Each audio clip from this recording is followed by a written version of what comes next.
Entonces, lo que vos comentabas en febrero, que fue cuando tuvo la úlcera en Mar del Plata. Exacto, que fue una úlcera perforada duodenal, en ese caso, hizo una peritonitis, porque en ese caso perforó, cuando perfora...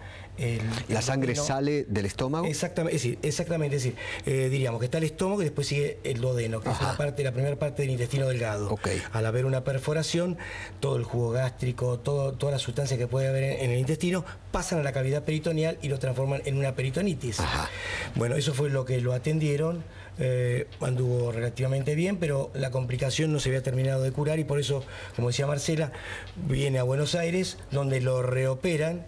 Y ahí, bueno, puede salir de esa infección, porque indudablemente una peritonitis es un foco infeccioso dentro de la cavidad peritoneal, que lo que produce realmente puede llevarlo a la muerte. Pero él, bueno, pudo salir adelante por suerte de esta situación. Y bueno, y ahora se repite un episodio, diríamos, también similar, no sé si fue una úlcera o fue... Acá se habla de una hemorragia que no se pudo controlar. Indudablemente él tenía su estómago destruido. No cabe duda que tiene que ser así. Destruido. Yo creo que sí, porque realmente irritado por todas las sustancias que ha tomado él, aparte en su momento el alcohol que tomaba, todos son irritantes gástricos. Entonces un estómago... Yo le he escuchado decir a ustedes, los médicos hablan de la pared gástrica. Sí. ¿Qué es eso? Bueno, cuando tenemos el estómago, por supuesto que está cubierto, está recubierto por una protección que está en las células, diríamos, del estómago gástricas, que son péptidas, las péptidas que son las que protegen del ácido clorhídrico. Es decir, cuando nosotros comemos, ingresa el alimento y después se va a segregar el ácido clorhídrico para que se pueda ir degradando esa comida y después pasar a distintas partes de la etapa de la digestión. Bien. Por supuesto que en personas que no tienen ningún problema digestivo, seguro que hay un buen equilibrio entre el ácido clorhídrico y el mucus que se genera para que no haya ninguno. Pero cuando hay un desequilibrio y hay un predominio del ácido clorhídrico, el ácido va a quemar las paredes del estómago, entonces lo va a irritar y esas personas que tienen acidez, tienen malestar de estómago, que tienen que tomar un antiácido... O sea, se podría decir que prácticamente en Ford esa pared del estómago no estaba, o estaba tan débil que cualquier cosa... No, a lo mejor estaba la pared, seguramente que estaba, porque podría estar erosionada, es decir, débil. Está débil, pero seguramente posiblemente tenga menos cantidad de ese protector gástrico normal y natural que teníamos nosotros. Doctor, entonces, y también, sí. Perdóneme, pero también en el caso de Ford hay algo que él tomaba mucha hormona por el tema de fierros que hacía, porque él tenía un complejo terrible con el cuerpo. El cuerpo. Eso también de tantos años debe influir. Bueno, en su momento cuando yo pienso que no estaba consumiendo anabólicos, de lo cual podemos hablar también de ese tema, que es un tema también que puede tener una repercusión, llega a producir a veces algún trastorno digestivo de irritación gástrica, pero creo que en este momento no pasa por eso, sino claro, que más que nada por el consumo excesivo de antiinflamatorios. Esto que ¿Y de provoca... morfina? La morfina no lo encontramos como uno de los motivos principales de esto, sino que más que nada hay otro factor. Uno habla de los antiinflamatorios, pero no nos olvidemos del estrés. Claro. Es una persona que tiene que vivir en un estrés permanente, es decir, por esa situación que lo hacía realmente, ese dolor permanente no lo dejaba descansar, entonces vivía una situación de estrés, y esa situación de estrés significa no solamente aumento del ácido clorhídrico, aumento de la frecuencia cardíaca, la presión arterial y demás. O sea, esas cosas, como dice la gente, te rompen también el estómago. Suman, todo suma y termina rompiendo el estómago. Entonces, por más que él estaba, lo que vimos en la última imagen, contento aparentemente, con un buen estado general, él estaba preocupado. Y toda esa preocupación, cualquiera de nosotros que esté con un tema de preocupación, hay ese desequilibrio también agregado de ácido clorhídrico que facilita de que pueda erosionarse esa pared. Debajo de la pared están las arterias.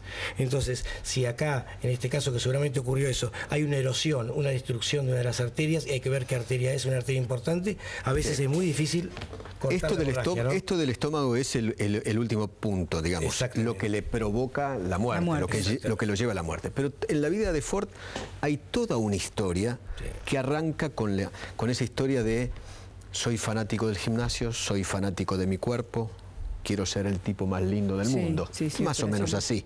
Sí, comenzó así, en su juventud, él lo dice. Entonces, la mezcla esta de fierros más... ¿Cómo lo llaman ustedes? Bueno, esteroides, ¿no? ¿Cómo se llama? Anabólicos. Anabólicos. Eso, ahí arranca la historia Ford. Yo creo que sí, que comienza ahí. Se lo puede encasillar, podríamos decir, dentro de unos temas en la medicina que se llama vigorexia. ¿Qué es eso? La vigorexia es la adicción al ejercicio físico, al deporte. Es decir...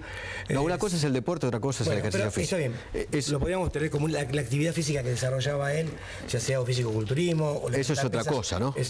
Sí, pero él se veía, esa persona, vigorexia es aquella persona que se ve ante un espejo y dice, mi silueta no está bien, quiero estar mejor, quiero que me vean bien los demás, y entonces no tienen horas de gimnasio, no hay límite, están 2, 3, 4 horas, todo lo necesario, a lo mejor tienen que ir a una reunión familiar o de amigos y dicen, mira, no voy a ir porque tengo que estar al gimnasio.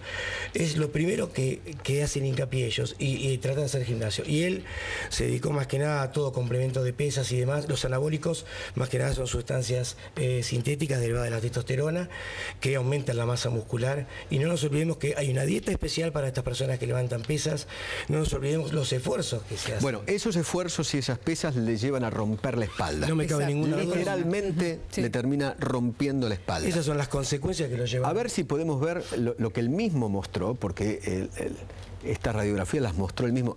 Esa era la columna vertebral de Ford. Sí. Es terrorífico. Ver esto es muy difícil ver esto, ¿no? Porque diríamos que no cualquiera va a ver una placa así con la cantidad de tornillos de fijación, porque lo que toda su columna está fijada desde arriba de la cervical, uno ve hasta la parte del lumbosacra. Le hicieron la columna vertebral nueva. Sí, estaba desmoronada, diríamos, ¿no? Como que acá había que fijarla, había que poner un tutor para que se mantenga de pie.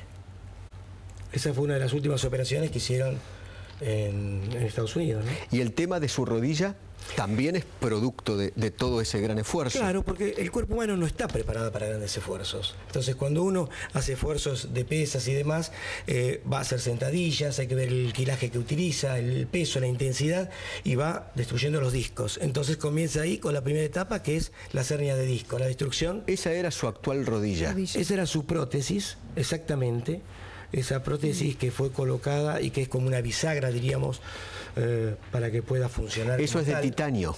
Sí, de titanio. Y nosotros vemos que tiene dos platillos y a su vez tiene dos ejes, uno superior y uno inferior. El superior es el que está implantado en el fémur y el inferior en la tibia. Y últimamente tenía una gran infección en ese lugar. Sí, ha tenido una infección. No, lo último que sabemos, por lo que dicen los medios, es que le habían hecho unas tomas de unas muestras para ver si estaba con infección. Sí. Claro, un cultivo porque... Esa es su rodilla, mire. Su rodilla, exactamente. Ahí tenía una infección, tenía un drenaje. Es en un momento determinado que le habían hecho una limpieza quirúrgica y demás. Y en enero, perdón doctor, y en enero, hablando de infecciones, le sacaron cerca de 7 litros de pus del estómago. ¿Te acordás que salió acá y dijo eso? Sí, de toda la parte digestiva de la peritonitis, era la perforación, de lo que habíamos hablado, de la perforación de la úlcera. 7 litros de pus. Sí. Es una de las, es lo que se puede dar. Realmente hay que hacer un lavado de la cavidad peritoneal, hay que poner drenajes y demás, con una combinación de antibióticos determinado, pero realmente haber sobrevivido a eso creo que fue el momento más grave que pasó, fue uno de los momentos más difíciles, ¿no? Él decía, ¿no, Marcelita, que él en ese momento él creyó que moría? Sí, sintió que moría. Él sintió que moría. El momento más difícil, yo pienso que pasó él. Él no lo esperaba, esto no se esperaba, ni creo que muchos por ahí se lo podían imaginar. Él pero vino no muy de esta depresivo. forma, ¿no? Hoy lo que contaban era que vino muy depresivo de Miami, porque él tenía mucha fe. Le habían recomendado un traumatólogo, un especialista en columna, también en rodilla, en Estados Unidos, y tenía mucha fe en que le iban a frenar el dolor y si se tenía que operar nuevamente, se iba a operar. Pero el médico le dijo, no hay nada que hacer. Entonces vino, esa fe que tenía, lo deprimió. Por eso desmoronó. Lo desmoronó. Dijo, entonces por eso te digo que él vino como entregado, porque todos sus amigos dicen eso, que allá él, aparte... Le dieron la morfina, un derivado de la morfina que le cambiaron. Sí, un derivado sintético que es decir, como para ir sacando de la morfina. Que le provocó la caída, se desvaneció y le provocó la rotura del fémur. Puede producir, porque a veces puede producir hipotensión arterial. Lo que pasa, y otra cosa de la fractura que habíamos hablado, el eje superior que habíamos visto ahí de la prótesis, según él, y él lo relata bien, que estaba sentado en el nódulo, cae, y eso actuó como palanca y rompió el hueso, claro, que es el fémur, ¿no? Así que realmente una muy mala suerte ha tenido, y por eso querían ver que no haya ningún foco infeccioso para poder operarlo, porque si hay un foco infeccioso hay que postergar la operación. Escuché por allí que lo habían operado 5 veces en un año. Sí. 5 veces. Sí, varias veces. No tengo presente cuántas, pero realmente... 5. También varias operaciones. Pero no hay cuerpo que se recupere. Aparte de otra cosa, Eduardo, el estrés quirúrgico hay que tenerlo en cuenta. Hay un estrés quirúrgico. Cuando uno sale de una operación, no es que es tan simple dormido y después me desperté, no. El organismo pasa por un estrés quirúrgico. A veces tenemos personas mayores que pasan un estrés quirúrgico y a veces comienza con una predemencia por ese estrés quirúrgico que pasó, porque ya tiene una operación de una fractura de cadera.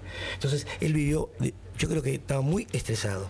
Lo que sí, lo último que podemos agregar es que agregó uno de los médicos para el dolor. El tratamiento del dolor que antes no lo tenía. No lo tenía. Bueno, eso era importante, porque yo creo que una de las cosas que tenía Ricardo era que no terminaba o no completaba los tratamientos o se anticipaba se daba el alta a él. Se daba el alta a él. Se daba el alta y entonces tenía que ir a bailar. Se escapaba del sanatorio. Y bueno, iba bailando o iba a trabajar al teatro, pero él creo que en ese sentido no se cuidó demasiado las indicaciones. Él tenía médicas. Un problema en la rodilla ya hace un tiempo y fue al bailando y se rompió en el bailando. Sí. Había una ruptura, creo que fue una ruptura de ligamentos cruzados que tuvo. Por otras cosas que habíamos dicho, el esfuerzo físico, es decir, con pesas y demás, no solo produce el aplastamiento de las vértebras o puede producir la destrucción de los discos vertebrales, sino que las grandes articulaciones, como puede ser la cadera, como puede ser en este caso la rodilla, no están preparadas. Nosotros no estamos preparados para el esfuerzo. Entonces el impacto o el esfuerzo va destruyendo de a poco. Y eso por eso a veces dice uno, el deporte de alta competencia no es tan saludable, porque vamos a ver que muchos deportistas van a tener una artrosis anticipada de esas articulaciones, en vez de tener a los 65, 70 años, la tienen a los 50, 55, porque esa articulación no estaba preparada para soportar pesos y para soportar impacto. Tal cual. Estaba muy paranoico, decían últimamente, estaba investigando si realmente no hubo mala praxis en una de las últimas de las operaciones, tanto de columna, porque le habían llegado a decir eso también. Lo mandó el abogado de él, a César Caroso, a investigar eso. Igualmente ahora no vamos a poder saberlo y va a quedar en la nada, pero le había mandado a investigar eso, porque es como que sentía que en algunas operaciones lo habían operado por operar. Sí, realmente eso no puedo opinar por eso, pero bueno, realmente yo creo que someterse a tantas operaciones, aparte de las estéticas, eso claro, también tiene 27 encima. Exacto. 27. De salud, pero es como dice el doctor, las estéticas, que también es... Suma también su estrés. Exacto. Yo creo que una persona que vivía en estrés permanente... Buscaba cariño, él buscaba que la gente lo aceptara y lo quisiera. Él transmitía eso, o sea, él quería ser perfecto para ser aceptado, porque su padre no lo había aceptado. Otra de las cosas para agregar es que la morfina no solo es el analgésico más potente utilizado, y como vos decías, Eduardo, es para usarlo 3 o 4 días y después seguir con nuevas drogas o algunos derivados sintéticos para no tener esa adicción, que no todos tienen adicción, probablemente tienen adicción, evidentemente, pero hay que tener, diríamos, una base predispuesta para tener una adicción. Y él tenía siempre su estado depresivo y la morfina te saca de la depresión también, así que ese efecto placebo que tenía, bueno, lo llevó a consumir durante 2 años. 2 años. 2 años que realmente es una locura, ¿no? Desde el punto de vista médico es una locura. Pero aparte, la morfina, él, como bien lo decía, se utiliza realmente para el cáncer, para metástasis ósea, para estados terminales o cuando realmente es lo último que hay, ¿no? Pero él lo utilizó de grandes dolores que tenía. Bien, 2009. En abril del 2009 empezaba la aparición pública y masiva de alguien llamado Ricardo Ford. Millonario, excéntrico, dueño de una de las fábricas de chocolates y golosinas más importantes que tiene la República Argentina, una familia muy tradicional de la República Argentina, los Ford. Y ese personaje empezaba a verse mucho en la televisión argentina. Y empezaba a ser querido, en realidad, querido y odiado. Querido por algunos, odiados por otros. 24 de diciembre del 2009, aquí, en el diario, charlábamos con Ricardo Ford de esta manera.